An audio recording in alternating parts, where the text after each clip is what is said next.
పంచకర్ల రమేష్ గారు. యాక్చువల్గా సమయం అయిపోయింది. Thank you sir. కాసేపు ఎక్స్ట్రా తీసుకుంటున్నాం అంతే. థ్యాంక్ యూ అధ్యక్ష. ధన్యవాదాలు అధ్యక్ష. పారిశ్రామిక ప్రాంతమైన మా పెందుర్తి నియోజకవర్గంలో కాలుష్య సమస్య మీద అనేక సందర్భాల్లో ఈ సభలో మాట్లాడటం జరిగింది అధ్యక్ష.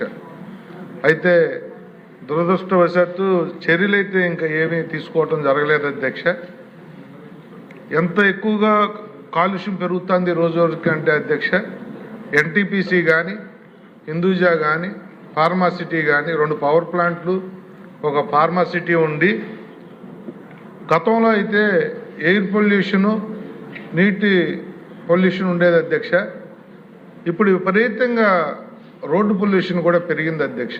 ఈ పరిశ్రమలకు వెళ్ళే లారీల వల్ల మెయిన్ రోడ్డు మీద నగరం మధ్యలోంచి పరవాడ హెడ్ క్వార్టర్, పరవాడ మండలం, పరవాడ నుంచి కానీ లంకెలపాలెం హైవే నుంచి కానీ విపరీతమైన లోడుతో, ఓవర్లోడ్తో 70-80 టన్నుతో ఒక్కొక్క లారీ వెళ్తూ రోడ్లు బాగోని నేపథ్యంలో ఒక గతుకులో ఆ లారీ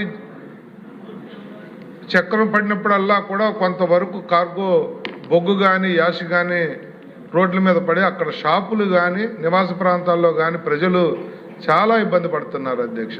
దయచేసి మీ ద్వారా ప్రభుత్వాన్ని కోరుతా ఉన్నాను, వీళ్ళకి సపరేటు 40 కోట్లు ఖర్చు పెడితే ఈ పరిశ్రమలు సపరేట్గా నగరం మధ్యలోంచి కాకుండా, పరవాడ లంకెలపాలెం అనే సిటీ మధ్య నుంచి కాకుండా సపరేట్ రోడ్డు కూడా ఫామ్ చేసుకోవచ్చు అధ్యక్ష.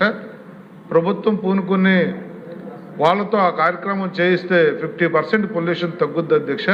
దయచేసి మనం ఈ సభ మొదలైన తర్వాత నేను ఇది 4వ ప్రస్తావించడం అధ్యక్ష.